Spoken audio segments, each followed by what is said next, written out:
आणि हे आता आम्ही इथे रस्त्यावर बसलेलो आहोत. उन्हामध्ये पावसामध्ये आता आम्ही इथेच बसणार आहोत जोपर्यंत प्राणत्याग करत नाही किंवा आमचे जे मुद्दे आहेत ते सॉल्व्ह होत नाही तोपर्यंत. आणि पोलिसांचा एक मला प्रश्न आहे की ही उपोषण करण्यासाठी तुमच्याकडे कोर्ट ऑर्डर आहे का? आता कोर्ट ऑर्डर घेऊन उपोषण केलं जातं का हा माझा कायद्यातल्या सगळ्या तज्ज्ञांना प्रश्न आहे. सुप्रीम कोर्टाच्या लॉयरपासून जजेसपासून ते मुंबई हायकोर्टाच्या जजेसपर्यंत की उपोषण करण्यासाठी कोर्ट ऑर्डरची गरज असते. दुसरं त्यांचं म्हणणं आहे की विहाराच्या बाहेर उपोषण करायचं नाही.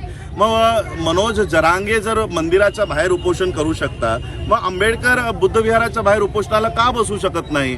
काय उपोषण करताना पण मुंबई पोलीस या ठिकाणी जात बघून उपोषण करायच्या परवानगी देणार आहेत का? आणि बघा ही सगळी लोक या ठिकाणी आमच्यापासून येण्यापासून कसं थांबवून ठेवलेलं आहे.